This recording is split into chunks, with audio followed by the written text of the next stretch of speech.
So there is a deal where we had questions, a beefer had questions about lanthanum chloride. So then Richard and I were like, who do we get to address that? And obviously, Craig Bingman is the one to address that. I did think about that question quite a bit, and I think I finally came to a couple of likely scenarios for you guys. So, but I thought it might be instructive to kind of step through my whole thought process and yes, bitch about units along the way, because it just makes my life so goddamn hard. Oh my God. And when we talk about my recent ICP test, if we get to that, we will bitch about units. I want to stab myself in the eye. What we have to do first is we have to say what the question is. Yeah, I've got that on a slide. So let me see if I can share screen with you guys. Okay. So this is the Reef Beef Lanthanum question that I'm going to answer today. So this is the question or the story. Someone with a 850 gallon system, and I'm doing the unit conversion as I go along because I've got to get to SI units. You're the ultimate nerd. And they lowered their friend lowered the phosphate concentration from 2 mgs per liter to 1.5 mgs per liter in one shot, which is probably where things are going wrong right off the bat. That's a really large phosphate correction in a matter of a few hours.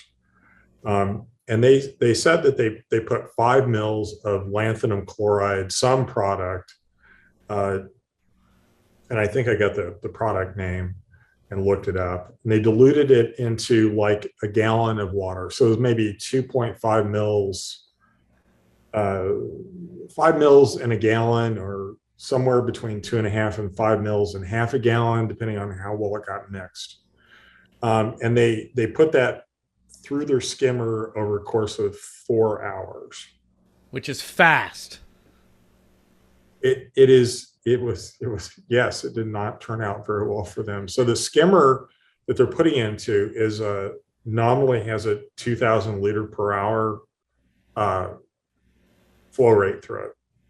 And over the course, and you'll notice that one thing kind of early on here is that the system is kind of sluggishly skimmed. So it's less than a system turn per hour through the skimmer. When I had things, I did a lot more than that. So there would have been about 8,000 liters of flow through the skimmer over the course of this experiment. The result was that the phosphate went down by a half a meg per liter, and $2,000 worth of fish died. So not worth it, but did not turn out very well. So what could have happened here? All right. And when I was starting out, I got like a really sort of incomplete description, and I had to figure out first like what the product was and what the concentration was. And in the description of the product, they of course would not give me a proper concentration, but it's an operational sort of thing, which is supposed to make things easier for people, except it just makes things so much harder. 32 fluid ounces of product is supposed to remove 9,000 ppm phosphate from 10,000 gallons. And I've just got so much hate for that. You got no idea. Okay, so I've got to convert it into SI units. So a gallon's like 3.8 liters. And so that turns out to be about 340 grams of phosphate. Now, are they reporting this as like phosphate ion or phosphate P? And it makes a factor of 3 difference, right? So if 1 mole of phosphate is 95 grams, and so that would mean that they were removing about 3.6 moles of phosphate ion with that. Or it could have been PPO4, in which case they would be describing that they're removing 11 moles of phosphorus from the system. That's like, so 32 fluid ounces is not a big volume, right? So it turns out that when you run you convert the lanthanum. Okay, so I looked up in the CRC, so I still have books with like, chemical facts in them instead of just looking at everything on the internet. And my trusty dusty CRC that I got when I think I got this when I was in graduate school. I finally had enough money to buy one then. It's soluble, astonishingly soluble. It's 957 grams per liter. Like, wow, that's pretty concentrated. So the stoichiometry then is for phosphate removal is 1-to-1. So 1 ion of lanthanum will remove 1 ion of phosphate in this 1-to-1 complex, because the charge of lanthanum is +3. Phosphate can be -3, so it's 1-to-1. So that's convenient. The formula weight of lanthanum chloride is 245 grams per mole. And then 3.9 moles of lanthanum chloride per liter is the saturated solution. So that's what you get when you do the math and divide 957 by 245. So 3.9 moles of lanthanum chloride is a saturated solution. So the first case was that they got like 3.6 moles of phosphate out. And that would correspond to 3.8 moles per liter. So it would be almost a completely saturated solution of lanthanum chloride in this product. And the case 2 is like physically impossible. So because it's not that soluble, right? So now I know what the concentration of the product is. This is the undiluted product. Undiluted product. They could have just told me that, but they made me work for it. So, okay, here we go. But the amazing thing is you're the type of person that can work that out. Well, but I mean, this is, to be honest with you, most of what I do, like in the aquarium world, is really like freshman high school chemistry. It's not that complicated. But the concepts that they teach you in chemistry, if you are as you become more familiar and comfortable with wielding them, are incredibly powerful, like so goddamn powerful. And so if there's any kids out there, pay attention in your high school chemistry class, because you may need it later on in your life. This is like a real world case where somebody had a problem with something that they really loved, their aquarium, and high school chemistry could have like helped them out quite a bit. Now, wait, let me ask you, because we didn't kind of like verbatim read this guy's issue. Did he say that the problem was I was just following the directions on the bottle? No, he didn't say anything like that. Okay. But I don't think I think that they didn't. I think that there was not a complete appreciation of what they were doing. And maybe they were following some formula for removing phosphate, like maybe they had this target that they wanted to hit, but they didn't really know what the concentrations were, and things went really badly for them. Yeah. So remembering back to the description of the problem, they removed 0.5 mg per liter phosphate from their system, like 3,200 liters nominal volume. And this is another thing that I'd noticed, that when people tell you how big their tank is, they tell you like how big it is to the outside of the glass. There's the actual volume of the system is a little bit less than that inside the glass, and then there's like all the rocks and corals and fish and everything else that you've got in there, and the fact that you're probably not running it at full capacity necessarily all the time. So I don't know like what fraction of this system was actually water. So for the purpose of our calculations, we're just going to say it's all water, and we'll keep in the back of our mind that it might be less than that. So assuming that his measurement is in PO4 ion, and here we go again with this, right? He's removed 0.017 moles of phosphorus with this reduction that he's observed. Okay, Craig. Yes, The hobby generally talks about PO4 ion, right? they do. Okay. Great. They do. Great. And again, we're going to be, because we worked out what the concentration of the product was, and that there was a physical reason why it couldn't be other than it's not that soluble. That actually lets me pin down the concentration unit that they're using here as well. So if it was phosphorus, it would have been 0.05 moles. So 2.5 mils of the product, which is what they said they put in, would reduce the phosphate by, say, 0.01 moles. If they put in actually 5 mils of product, then it might reduce the phosphate concentration by as much as 0.19 moles. We know that if the system was all water, it would have been 0.017, which is much more like 5 mils than 2.5 mils. Okay. The other thing that I would say, based on conversations that I've had with Rich, is that the efficiency of phosphate removal is almost never 100%. So there's always been some slip in Rich's numbers. He puts the lanthanum in and not that much phosphate comes out of the tank.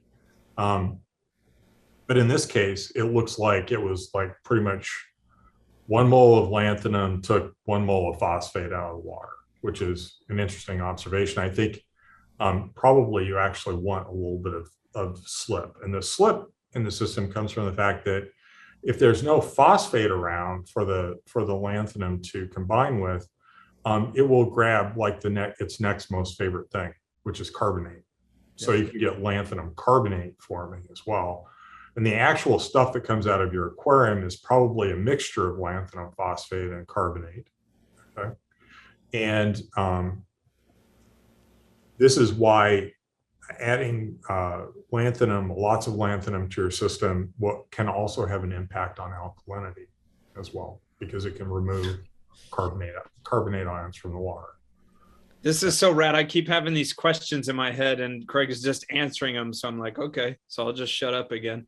So what might have happened?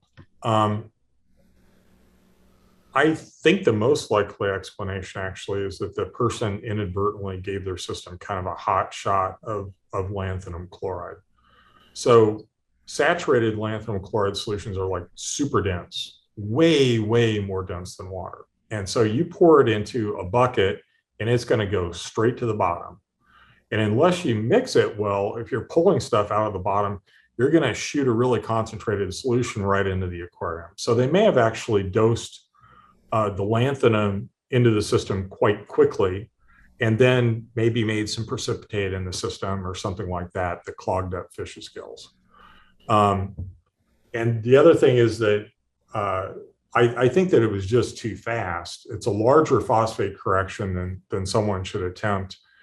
And this is in 4 hours, right?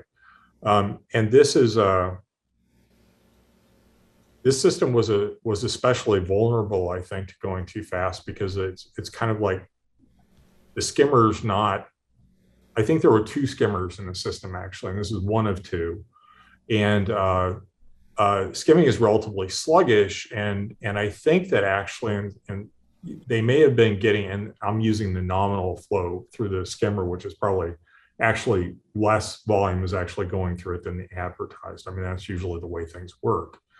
So they may have actually depleted the phosphate in the skimmer body and wound up with some lanthanum, even if the bucket of stuff that they were dosing was well mixed. And you never really want lanthanum ion going directly into your system, because it can make these fine particles and hurt fish and stuff like that. So I suspect that that's really what happened, is that either it was like a lack of mixing, and this is something, that I would say to people, really make sure that your solutions are mixed. This is a solution, lanthanum chloride doesn't have any color to it. You can't tell by looking at a solution whether or not it's well mixed. unless you can see like density gradients in it or something like that. So like really mix this stuff up before you put it in your system and go slow. And I think that's probably what Rich would have told you without me going through all this. But I think that there is some value in like going through this exercise and seeing, you know, does this whole story kind of like check out? Does it make sense? Is the amount of phosphate that was removed physical, and it was, you know, within a factor of 2 what we expect? And I think what I was looking for is like a gross dosing error, like they put in like 10 times more lanthanum than they should have, and that's what killed the fish. But I think it's more subtle than that, and too bad. Don't do that. Go slow. Great. Make small corrections on your aquarium. Okay, Craig, thank you for the slideshow. That was fantastic. I think at the very least, it points out that exercise points out why saying, I lowered my phosphate, what happened, is a question that makes people want to put pencils into their eye. Because we have no idea what people are talking about at that point. But it sounds like we're saying what killed the fish at the basic level is we think the creation of the I want to say precipitate, but you'll probably smack me. No, it's fine. I mean, it's just, yeah, there's a lot of, it is a precipitate. It's like a flocculent, light precipitate. So we think it probably made a precipitate and got in the gills, and that was bad news for the fish. Yeah. Lanthanum can be not great for organisms, because I was listening to your original Reef Beef, and yeah, it is like a super calcium mine. It's better at being calcium than calcium is. And calcium is a very important regulatory ion in biological systems. It controls a lot of things.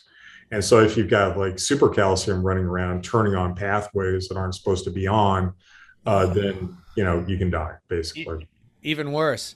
So that brings me back to, you know, the year when I won the Masna Award. I had been talking about lanthanum in talks because my tank being high in phosphate, and I talked with you a lot about it. Mm-hmm. And I said that year I had said something about, in my talk at MACNA, something about be really careful with phosphate, you know, because with lanthanum chloride, because, you know, I've been talking to Craig Bingman and some other people, and we don't really know what the hell it does. So we don't know if it's good for you. We don't know if it's, you know, good for the fish. So if you're going to use it, at the very least, go freaking slow. Right. And that's when Joe Waiulo spread the rumor that I said lanthanum chloride was bad to use, but because Joe's just a bad person. I think that this is the very case that you and I discussed a long time ago. And when I was thinking about it, you always want to make sure that phosphate is present in excess with respect to the lanthanum. You never want to drive the phosphate concentration to 0, because then you can get free lanthanum ions in the system, and that's not good. Yeah. And so the variations of this story, you know, if it was a really hot shot of lanthanum going through the skimmer, there may have been a lot of relatively high concentration of lanthanum actually in the system, and that would have been not great for the fish, or, you know, making this stuff. So they violated the rule that we worked out, which was you're probably going to be okay as long as there's excess phosphate in the system and you do things in a slow fashion. Yeah. So as long as lanthanum has phosphate to attach to, then that's the goal there. And obviously you don't want to drop phosphate down to 0, because then you say lanthanum will go into the system and start searching other things to connect. It can get into trouble then. Yeah, right. Chemically, the solubility of lanthanum phosphate is like really, really low. I mean, it's like really super low, and it's a very good agent for getting phosphate out of the water. I mean, it works as advertised. There's no doubt about that. You know, there's a lot of stuff in the hobby that doesn't, but this actually does. It does exactly what they say it's going to do. Really interesting stuff. Thank you for all that work.